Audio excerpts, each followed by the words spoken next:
नमस्कार, आप देख रहे हैं हमारा खास प्रोग्राम हिस्ट्री शीटर और आपके साथ मैं हूं मीनाक्षी रजत। यूपी के अपराध दुनिया में कई नाम आए, कई नाम मिट गए, लेकिन कुछ चेहरे ऐसे भी रहे जिनका खौफ सिर्फ गलियों तक नहीं बल्कि सत्ता के गलियारों तक महसूस किया गया है। आज कहानी उस दौर की है जब उत्तर प्रदेश के शहरों में अपराध का चेहरा बदल रहा था, जब बंदूक सिर्फ बदला लेने के लिए नहीं बल्कि कारोबार चलाने के लिए उठाई जाने लगी थी। एक ऐसा दौर जब फिरौती के फोन कॉल किसी परिवार के लिए मौत का पैगाम बन जाते थे, जब बड़े कारोबारी, डॉक्टर, बिल्डर और ट्रांसपोर्टर्स हर अजनबी कॉल से डरने लगे थे। और उस खौफ के पीछे था एक नाम, राजू भटनागर। कहा जाता है कि उसने यूपी में अपराध को नया मॉडल दिया, अपहरण को इंडस्ट्री बनाया, गैंग को नेटवर्क बनाया और दहशत को अपनी सबसे बड़ी ताकत। वो सिर्फ गोली चलाने वाला बदमाश नहीं था, बल्कि अपराध की दुनिया का ऐसा खिलाड़ी था जो हर बार दिमाग से सोच करके हमला करता था। उसकी पहुंच अपराध की गलियों से निकलकर राजनीति और रसूखदारों तक बताई जाती थी। और यही वजह थी कि उसका नाम सुनते ही पुलिस महकमे में भी बेचैनी बढ़ जाती थी। आज हिस्ट्री शीटर में खोलेंगे राजू भटनागर के अपराध साम्राज्य की वो परतें जिनमें खून, साजिश, गैंगवार, सत्ता और दहशत की पूरी कहानी है। देखिए हमारे साथ हिस्ट्री शीटर, हमारा खास प्रोग्राम। बात 80 के दशक की। उत्तर प्रदेश में अपराध की दुनिया तेजी से बदल रही थी। जहां एक तरफ बंदूक और गैंगवार का दौर था, वहीं दूसरी तरफ अपराध की दुनिया में एंट्री हुई एक ऐसे चेहरे की जिसने गोली से ज्यादा दिमाग का इस्तेमाल किया। उसके नाम से बड़े बड़े कारोबारी, बिजनेसमैन और रसूखदार लोग कांप उठते थे। उसने किडनैपिंग को सिर्फ जुर्म नहीं बल्कि एक प्लान बिजनेस मॉडल बना दिया। हर अपहरण के पीछे महीनों की रेकी और हर शिकार की पूरी कुंडली तैयार की जाती थी। उस दौर में उसका नेटवर्क इतना मजबूत था कि पुलिस के पहुंचने से पहले फिरौती की डील तय हो जाती थी। और हैरानी की बात है कि उसकी नजर सिर्फ कारोबारियों तक नहीं रुकी। कहा जाता है कि उसने बॉलीवुड के महानायक अमिताभ बच्चन तक को किडनैप करने का फुल प्रूफ प्लान बना लिया था। अगर वो साजिश कामयाब हो जाती तो शायद देश का सबसे बड़ा अपहरण कांड इतिहास में दर्ज हो जाता।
उत्तर प्रदेश में 80 का दशक दहशत, खौफ और अपराध का दशक माना जाता था। पूरा बुंदेलखंड गैंग वॉर, रंगदारी और किडनैपिंग की घटनाओं से कांप रहा था। लोगों को समझ नहीं आता था कि कब, कौन और कैसे अगवा हो जाए। बिजनेसमैन, डॉक्टर से लेकर हर रसूखदार डर के साए में जीने को मजबूर था। इसी खौफनाक दौर में अपराध की दुनिया में एक ऐसा नाम निकला जिसने किडनैपिंग को कारोबार बना दिया था। इसका नाम था राजू भटनागर। उत्तर प्रदेश में 1980 के दशक में जहां चंबल के बिहड़ों में और बुंदेलखंड में डाकुओं का आतंक था, वहीं शहरों में कुख्यात अपराधी डॉन राजू भटनागर की तूती बोलती थी। बड़े बड़े व्यापारी, बड़े बड़े उद्योगपति, डॉक्टर उससे थर थर कांपते थे और वो किडनैपिंग किंग था। और जिसका भी उसने किडनैप किया उसको लाखों रुपए देने पड़े और बिना रुपए दिए नहीं छोड़ता था। ऐसे में उसने उत्तर प्रदेश में बहुत अपराध किए और अपहरण को उद्योग बना दिया। उसके साथ में बबलू श्रीवास्तव जो उसके साथ में था और तमाम लोग थे, उसमें लक्ष्मी नारायण बुंदेलखंड का एक अपराधी उनके साथ था। और बबलू श्रीवास्तव का वो गुरु था राजू भटनागर, जिसके ऊपर उत्तर प्रदेश पुलिस ने जिंदा या मुर्दा पकड़ने के लिए 7 लाख रुपए का इनाम रखा था। इतना बड़ी धनराशि किसी के ऊपर नहीं थी, यहाँ तक कि ददुआ पर इतनी धनराशि नहीं थी। 7 लाख रुपए के इनामी राजू भटनागर ने पूरे उत्तर प्रदेश में जघन्य अपराधों के जरिए अपना बोलबाला कर रखा था और सबसे बड़ी बात है बहुत ही कम उम्र का था और नई नई उम्र में उसके साथ में सब लड़के साथ थे उसके और लगातार वो तमाम घटनाओं को अंजाम दे रहे थे जिससे उत्तर प्रदेश पुलिस के लिए वो सिरदर्द बन गया था। कहा जाता है कि राजू सिर्फ एक गैंगस्टर नहीं था, बल्कि वो अपराध और अपराधियों का मास्टरमाइंड था। पढ़ा लिखा, तेज दिमाग और बेहद शातिर। उसकी प्लानिंग इतनी मजबूत होती थी कि पुलिस को भनक तक नहीं लगती थी और शिकार गायब हो जाता था। राजू भटनागर अपने गैंग के साथ बड़े व्यापारियों और उद्योगपतियों को निशाना बनाता था। किडनैपिंग के बाद फिरौती की मोटी रकम वसूली जाती थी और अगर किसी ने चालाकी दिखाने की कोशिश की तो उसका अंजाम बेहद खौफनाक होता था। जहां तक मेरे संज्ञान में है, राजू भटनागर राठ हमीरपुर का रहने वाला था। लक्ष्मी नारायण भी उसी का साथी था जो राठ का ही रहने वाला था। ये लोग धीरे धीरे अपराध की दुनिया में आए और चूंकि ये बहुत ही पढ़ा लिखा था, इसको देखने से लगता नहीं था कि अपराधी है और इसने अपहरण करना प्रारंभ किया और इसने करीब 100 से अधिक अपहरण किए होंगे। एक तरह से आप कह सकते हैं कि अपहरण को उसने एक उद्योग बना लिया था और इससे पुलिस बहुत परेशान हुई और इतनी घटनाएं करता चला गया। बाद में पुलिस को इसके ऊपर 7 लाख का इनाम घोषित करना पड़ा और इसके लिए पुलिस ने बहुत सारी टीमें बनाई और सफलता तो अंत में मिली थी, लेकिन पुलिस को इसने बहुत प्रताड़ित किया, परेशान भी किया काफी, लेकिन अंत में पुलिस को सफलता मिली इसमें। इस दौर में यूपी पुलिस के लिए राजू भटनागर सबसे बड़ा सिरदर्द था। उसकी तलाश में लगातार छापेमारी होती, लेकिन हर बार वो पुलिस को चकमा देकर मौके से फरार हो जाता। धीरे धीरे राजू भटनागर का नाम एक ऐसा खौफ बन गया कि लोग फोन की घंटी बजने से भी डरते थे। किसी को पता नहीं होता था कि अगला नंबर किसका है। राजू भटनागर के हौसले इतने बुलंद थे कि उसने सदी के महानायक अमिताभ बच्चन के अपहरण का भी फुल प्रूफ प्लान बना लिया था। राजू भटनागर ने पुलिस को जेल में दिए एक इंटरव्यू में बताया था कि उसने अमिताभ बच्चन को अगवा करने की प्लानिंग कर ली थी, ब्लूप्रिंट तैयार कर लिया था। कुख्यात अपराधी राजू भटनागर के 1980 के दशक में हौसले बहुत ही बुलंद हो चुके थे क्योंकि बड़े बड़े अपराधी उससे डरते थे। यहाँ तक कि वो तमाम बड़े बड़े लोगों का अपहरण भी कर चुका था। उसमें डॉक्टर, इंजीनियर, व्यापारी और उद्योगपति भी शामिल थे। ऐसे में उसने योजना बनाई क्योंकि इलाहाबाद में अक्सर जाके वो हॉस्टल में रुकता था। उसके साथियों ने कहा कि इलाहाबाद में अमिताभ बच्चन अक्सर आते हैं, क्यों ना उनका अपहरण किया जाए। तो राजू भटनागर को ये बात पसंद आई और उसने बाकायदे एक मुंबई की अदाकारा जो फिल्मों में काम करती थी, छोटे मोटे रोल उसके मिलते थे, उससे बात की और कहा कि मुझे इलाहाबाद में एक बड़ा कार्यक्रम कराना है, उसमें अमिताभ बच्चन को बुलाना है। और अमिताभ बच्चन तक ये बात पहुंचाई गई। उस अदाकारा ने पूरी बात की, पूरा लेन देन हो गया, लेकिन समय पर अमिताभ बच्चन जिस दिन उनको आना था वो नहीं पहुंचे। ऐसे में अपहरण से वो बच गए और राजू भटनागर उनका अपहरण का जो प्लान बनाया था कहीं ना कहीं उनका प्लान फेल हो गया। ऐसे में सदी के महानायक का अगर अपहरण हो जाता तो राजू भटनागर का जो जलवा था और भी ज्यादा हो जाता। इस मिशन के लिए उसने मुंबई में अपना नेटवर्क खड़ा किया। गैंग में एक ऐसी युवती को शामिल किया जो फिल्म इंडस्ट्री से जुड़ी थी और फिल्मों में छोटे मोटे रोल किया करती। राजू भटनागर ने मुंबई में फ्लैट लिया, फिर उसी महिला अभिनेत्री के जरिए अमिताभ बच्चन तक पहुंच बनाने की कोशिश शुरू हुई। प्लान था कि प्रयागराज में एक बड़े कार्यक्रम का आयोजन कराया जाए और उसमें अमिताभ बच्चन को चीफ गेस्ट के तौर पर बुलाया जाए। बताया जाता है कि अमिताभ बच्चन की तरफ से कार्यक्रम में आने की मंजूरी भी दे दी गई थी, जिसके बाद गैंग ने अपहरण का पूरा खाका खींच दिया था। कौन रिसीव करेगा, कौन सुरक्षा में रहेगा, किस रास्ते से ले जाया जाएगा और कहां बंधक बनाकर रखा जाएगा, सब कुछ तय हो चुका था। दिनों इलाहाबाद से ही अमिताभ बच्चन जी चुनाव लड़े थे और इसका मन इतना बढ़ गया था कि अमिताभ बच्चन को ही किडनैप करने की इसने योजना बनाई थी और इसने कोई साधारण सी हीरोइन को, कोई ऐसे साधारण कलाकार से संपर्क करके ये प्रस्ताव रखा था कि इलाहाबाद में हम कार्यक्रम रखते हैं और उसमें उनको, अमिताभ बच्चन को बुलाते हैं और उसी कार्यक्रम से ही उनका किडनैप कर लेंगे। लेकिन शायद ऐसा संभव नहीं उसका, शायद वो आए नहीं या वो प्रोग्राम कैंसिल हो गया, अदरवाइज तो उस घटना को भी अंजाम दे देते। लेकिन कहते हैं ना कि वक्त से पहले और किस्मत से ज्यादा कुछ नहीं मिलता। यहां राजू का किस्मत ने साथ नहीं दिया। ऐन वक्त पर अमिताभ बच्चन ने कार्यक्रम में आने से इनकार कर दिया और इसी के साथ उत्तर प्रदेश के सबसे बड़े किडनैपिंग का प्लान फेल हो गया। राजू भटनागर हमीरपुर के राठ थाना क्षेत्र का रहने वाला था। राजू भटनागर एक एजुकेटेड और तेज दिमाग वाला युवक था। लखनऊ यूनिवर्सिटी का छात्र किडनैपिंग किंग बन गया। राजू यूपी का पहला किडनैपिंग किंग था। बीएससी की पढ़ाई के दौरान उसने अपराध की दुनिया में कदम रखा। कहते हैं लखनऊ, कानपुर और इलाहाबाद तक राजू का आतंक फैला हुआ था। राजू भटनागर ने किडनैपिंग का बिजनेस मॉडल तैयार किया। यहां तक कि चाल शोभराज के फरार होने के प्लान में भी राजू की बड़ी भूमिका थी। राजू भटनागर को अपना गुरु मानता था डॉन बबलू श्रीवास्तव। बबलू श्रीवास्तव ने राजू भटनागर से ही अपराध की बारीकियां सीखी थी।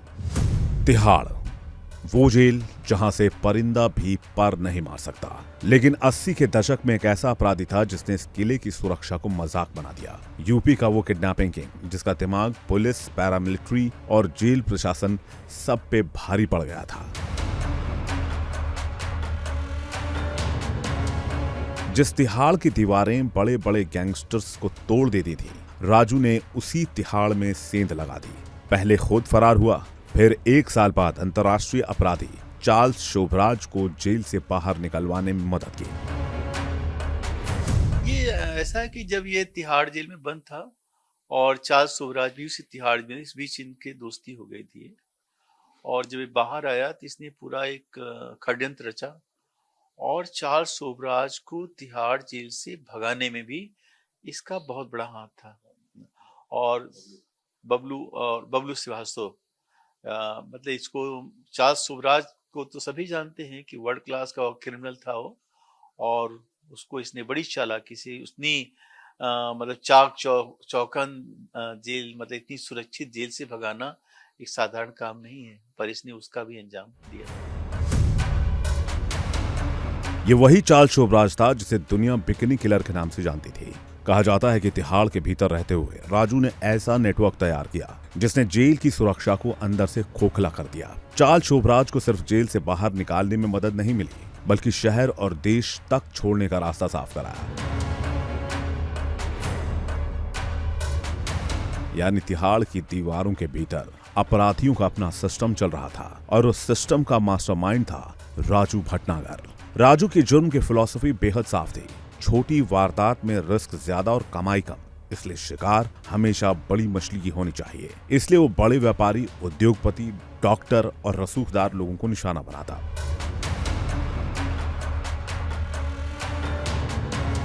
उस दौर में कहा जाता था कि अगर राजू ने किसी को उठा लिया तो परिवार पहले पैसे का इंतजाम कर ले, क्योंकि पुलिस कुछ नहीं कर पाएगी। यही वजह थी कि बहुत कम वक्त में वो उत्तर प्रदेश के सबसे खौफनाक किडनैपर्स में गिना जाने लगा। अंडरवर्ल्ड में उसका नाम डर, दिमाग और दुस्साहस का दूसरा नाम बन चुका था। लेकिन अपराध की दुनिया में जितनी तेजी से नाम बनते हैं, उतने ही तेजी से दुश्मन भी पैदा होते हैं।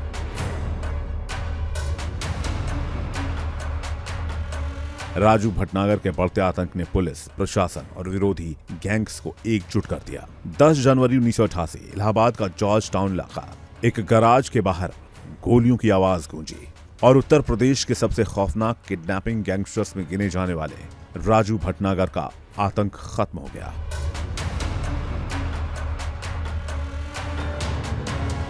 लखनऊ पुलिस महीनों से उसकी तलाश में छिपी थी। सूचना मिली कि राजू अपने गैंग के साथ जॉर्ज टाउन में छिपा है। फिर क्या था, पुलिस टीम ने इलाके की घेरेबंदी कर दी। पुलिस की टीम ने राजू को चारों तरफ से घेर लिया और खुद को फंसता देख उसने बिना 1 सेकंड गंवाए पहला फायर भी झोंक दिया।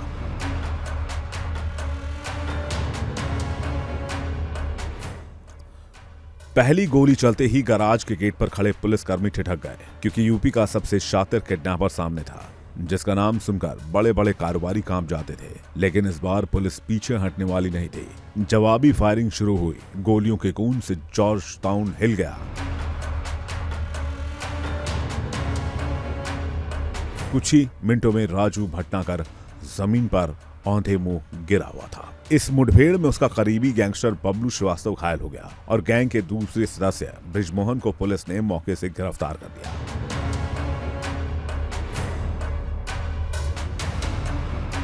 यूपी के अपराध इतिहास में एनकाउंटर सिर्फ एक बदमाश की मौत का नहीं था, बल्कि उस दौर के किडनैपिंग इंडस्ट्री पर पुलिस की सबसे बड़ी चोट मानी गई।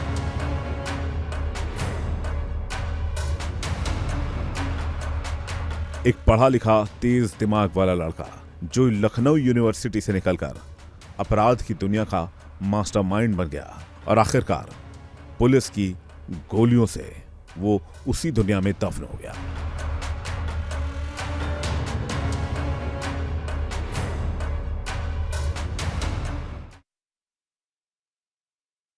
मध्य प्रदेश से लेकर देश के कई राज्यों तक एक ऐसा नाम जिसने पुलिस की नींद उड़ा दी थी।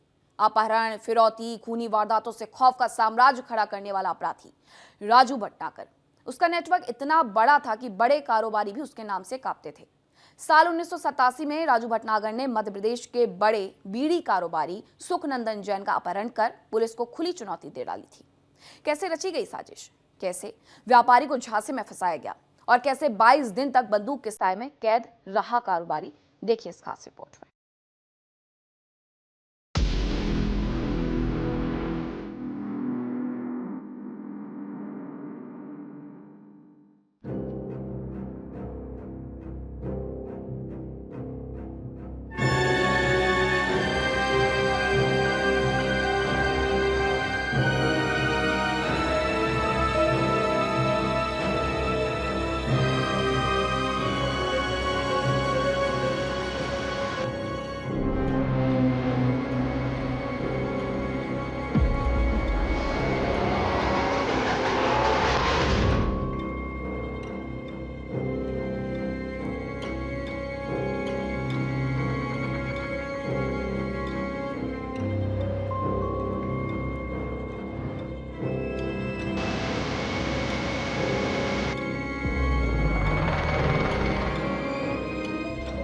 राजू भटनागर का अपराध का जाल पूरे देश में फैला हुआ था। उसके गिरोह में शामिल मध्य प्रदेश के एक अपराधी ने उसे सागर के बड़े व्यापारी सुखनंदन जैन के बारे में जानकारी दी। बताया गया कि कारोबारी के पास काफी पैसा है और अगर उसका अपहरण किया जाए तो मोटी फिरौती भी वसूली जा सकती है।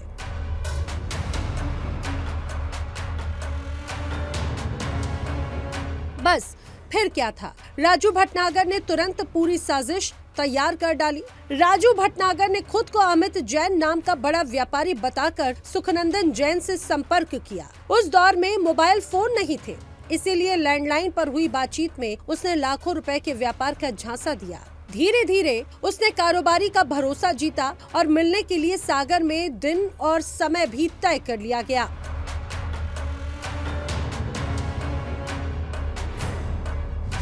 उसके तमाम जो अपराधी साथी थे मध्य प्रदेश के, उन्होंने जानकारी दी कि सागर के सुखनंदन जैन काफी बड़े आदमी हैं और बीड़ी का व्यापार करते हैं। अगर उनका किडनैप कर लिया जाए तो उससे बड़ी रकम की वसूली की जा सकती है। बिना देर किए राजू भटनागर ने तुरंत सुखनंदन जैन को फोन मिलाया और उससे कहा कि मैं लखनऊ से अमित जैन बोल रहा हूं, मैं आपसे मिलने आने वाला हूं, मुझे बीड़ी का बड़ा कारोबार करना है आपके साथ में। सुखनंदन जैन बहुत खुश हो गया कि कम से कम एक बड़ा कारोबारी मुझसे मिलने आ रहा है और बाकायदे सागर में पहुंचकर राजू भटनागर एक होटल में रुका और होटल में उसको बुलाया। जैसे ही सुखनंदन जैन उससे मिलने पहुंचा, राजू भटनागर ने हाथ मिलाया और उसके साथियों ने उसके पीठ पीछे पिस्टल लगा दी और पिस्टल लगा के उसका अपहरण कर लिया और उससे 10 लाख रुपए पैसा मांगा उसको मुक्त करने के लिए। घर वालों ने पैसा देने से इनकार किया तो बोले जान से मार देंगे। सुखनंदन जैन 22 दिनों में लगभग 5.5 लाख रुपए देकर मुक्त हुआ। ऐसे में बड़ी बड़ी वसूली, बड़े बड़े लोगों का अपहरण उसके लिए आम बात थी।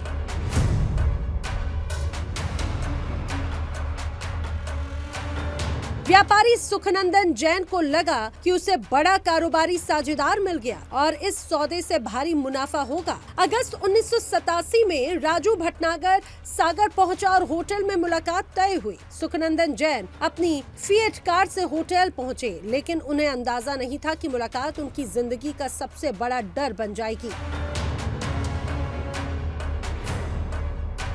होटल से निकलते ही राजू भटनागर और उसके साथियों ने सुखनंदन जैन का अपहरण कर लिया। कारोबारी को बंदूक की नोक पर बंधक बनाकर रखा गया और उसके परिजनों से 10 लाख रुपए की फिरौती मांगी गई। घटना के बाद मध्य प्रदेश पुलिस में हड़कंप मच गया। पुलिस ने कई जगह दबिश दी, लेकिन राजू भटनागर का कोई सुराग नहीं मिल पाया। करीब 22 दिनों तक कारोबारी अपराधियों के कब्जे में रहा। आखिरकार परिजन और अपहरणकर्ताओं के बीच 5,50,000 रुपए में सौदा तय हुआ।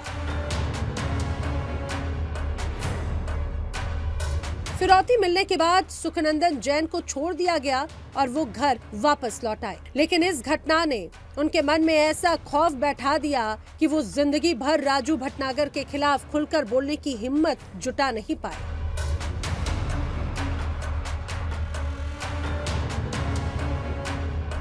बहुत महत्वपूर्ण घटना है।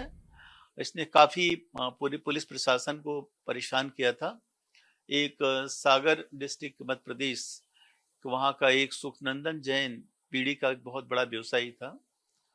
उसके अपहरण की योजना इसने बड़ी होशियारी से बनाई और इसने अमित जैन बन करके उसको फोन किया कि मैं आपके साथ व्यापार करना चाहता हूं, और उसको इसने बुलाया इलाहाबाद में और एक मीटिंग रखी।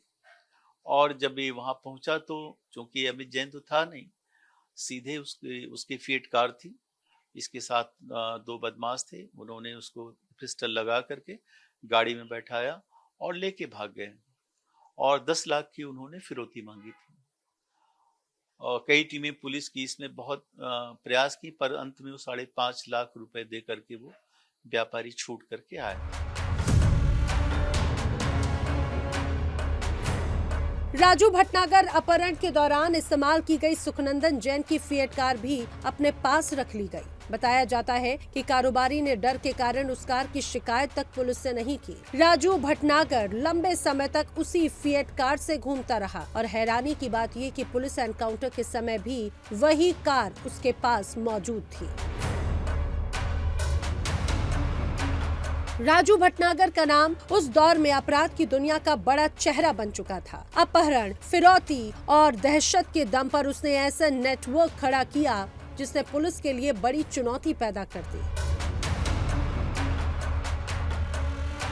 पुलिस रिकॉर्ड में उसका नाम एक ऐसे अपराधी के तौर पर दर्ज था जो हर वारदात के बाद अपना ठिकाना बदल लेता था। उस दौर में मोबाइल फोन और आधुनिक तकनीक नहीं थी, इसीलिए पुलिस पूरी तरह मुखबिरों के नेटवर्क पर निर्भर रहती थी।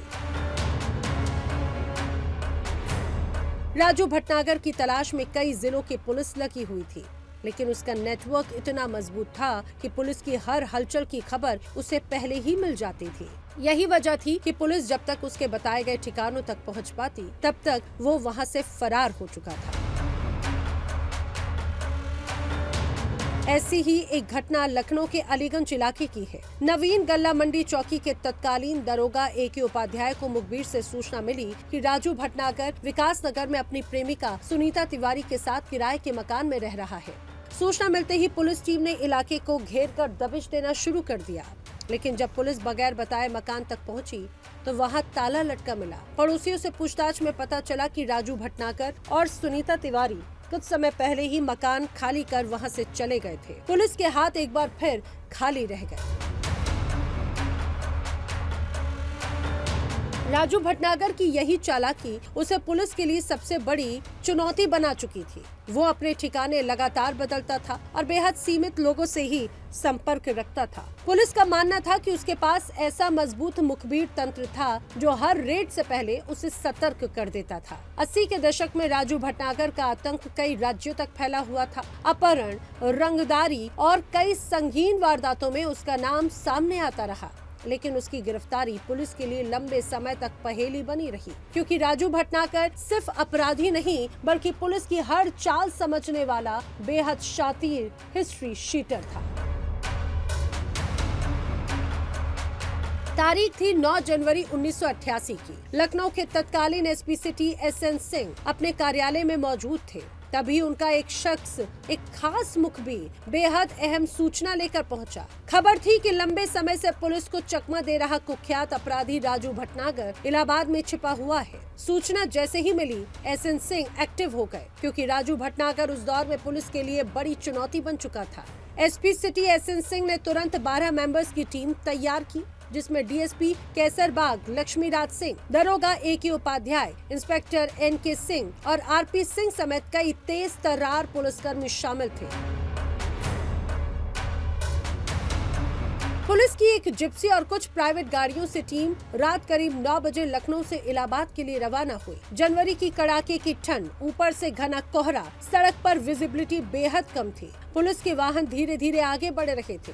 पूरी टीम बेहद गोपनीय तरीके से ऑपरेशन को अंजाम दे रही थी, ताकि किसी को भनक तक न लगे। तड़के करीब 4:30 बजे पुलिस टीम इलाहाबाद पहुंची और अलग अलग कमरों में ठहर गई। 9 जनवरी 1988 को तत्कालीन SP city Lucknow SN Singh अपने कार्यालय में व्यस्त थे। उसी दौरान एक मुखबिर ने उनको सूचना दी कि राजू भटनागर इलाहाबाद में मौजूद है। काफी कुख्यात अपराधी राजू भटनागर, जो कि पुलिस के लिए सिरदर्द था। एसएन सिंह की आंखों में रोशनी चमक गई। उनको लगा अब वो हमारे हाथ आ जाएगा। उन्होंने तुरंत एक 12 सदस्यों की पुलिस टीम बनाई और इस टीम को लेके रात को 9 बजे वो इलाहाबाद के लिए निकल पड़े। रात को जब 9 बजे के समय वो निकले, तमाम कोहरा था और पूरी घनी रात थी, ठंडक बेहद ज्यादा थी। इसमें धीरे धीरे वाहन इलाहाबाद की तरफ चल रहे थे, लेकिन घने कोहरे की वजह से पुलिस को बहुत दिक्कत भी आ रही थी। और लगभग 4:30 बजे पुलिस वाले ये इलाहाबाद पहुंचते हैं और इलाहाबाद पहुंचकर एक होटल में रुक जाते हैं। वहां सुबह की दिनचर्या करने के बाद मुखबिर ने बताया कि राजू भटनागर 10 बजे के बाद लाउडर रोड स्थित अपनी कार को ठीक कराने एक गैराज में पहुंचेगा। सबसे खास बात ये कि लखनऊ पुलिस ने इलाहाबाद पुलिस को भी इस ऑपरेशन की जानकारी नहीं दी। सुबह होते ही मुखबिर ने फिर सूचना दी कि राजू भटनागर अपनी फिएट कार ठीक कराने जॉर्ज टाउन थाना क्षेत्र के लाउडर रोड स्थित एक गैराज पर आने वाला है। सूचना मिलते ही एसएन सिंह ने टीम को 2 हिस्सों में बांट दिया। एक टीम को फाफामऊ गंगा पुल पर तैनात किया गया, ताकि अगर राजू भागने की कोशिश करे तो उसे वहीं रोका जा सके, जबकि दूसरी टीम खुद एसएन सिंह के नेतृत्व में गैराज के आसपास सादे कपड़ों में मोर्चा संभाल कर खड़ी हो गई। सुबह करीब 10 बजे एक फिएट कार गैराज के सामने आकर रुकी। मुखबिर ने इशारा किया कि ड्राइविंग सीट पर बैठा व्यक्ति ही राजू भटनागर है। दरोगा AK उपाध्याय जैसे ही उसके करीब पहुंचे, तभी राजू भटनागर को शक हो गया। उसने तुरंत पिस्टल निकाली और एसएन सिंह की तरफ निशाना साध दिया। लेकिन इससे पहले कि राजू गोली चला पाता, दरोगा AK उपाध्याय ने चीते जैसी फुर्ती दिखाते हुए उसके सर पर गोली दाग दी और देखते ही देखते पूरा लाउडर रोड गोलियों की आवाज से गूंज उठा। कुछ ही सेकंड में कुख्यात अपराधी राजू भटनागर जमीन पर गिर पड़ा। गंभीर हालत में उसे स्वरूप रानी नेहरू अस्पताल ले जाया गया, जहां डॉक्टर्स ने उसे मृत घोषित कर दिया। बाद में वहीं उसका पोस्टमार्टम भी हुआ। इस तरह उस दौर के एक बड़े हिस्ट्री शीटर का आतंक खत्म हो गया। राजू भटनागर लाउडर रोड स्थित उस गैराज में पहुंचता है जहां पर पुलिस पहले से तैनात थी। एसएन सिंह खुद मोर्चा लिए थे और साथ में AK उपाध्याय और इंस्पेक्टर शुक्ला, RP त्यागी सभी वहां पर लगातार निगाह रखे थे कि कब वहां पर राजू भटनागर पहुंचता है। मुखबिर भी उनके साथ था। मुखबिर ने बताया राजू भटनागर अंदर आ चुका है और उसकी जो गाड़ी है वो गैराज के अंदर पहुंच चुकी है। ऐसे में तुरंत एसएन सिंह ने घेराबंदी की और वहां पर इंस्पेक्टर उपाध्याय ने देखा कि एसएन सिंह की तरफ हमला करने जा रहा है। उसी दौरान, क्योंकि राजू भटनागर को शक हो गया था कि पुलिस कर्मियों ने मुझको घेर लिया है, उसी वक्त AK उपाध्याय जो कि इंस्पेक्टर थे, उन्होंने तुरंत उस पर गोली मारी। सिर में गोली लगी। उसके बाद तमाम तड़ातड़ पूरा लाउदर रोड गोलियों से गूंज गया और राजू भटनागर 10 जनवरी 1988 को ढेर हो गया। हालांकि इस एनकाउंटर के बाद शहर में तरह तरह की चर्चाएं भी शुरू हो गई। कहा गया कि डॉन बबलू श्रीवास्तव ने पुलिस से मिलकर राजू भटनागर को मरवाया है, लेकिन पुलिस हमेशा यही दावा करती रही कि राजू भटनागर पुलिस मुठभेड़ में मारा गया था। कभी पुलिस के लिए सिरदर्द बना राजू भटनागर आखिरकार पुलिस की गोलियों का शिकार बन ही गया और 80 के दशक के अपराध जगत का एक बड़ा अध्याय हमेशा के लिए खत्म हो गया। Bureau report, India daily.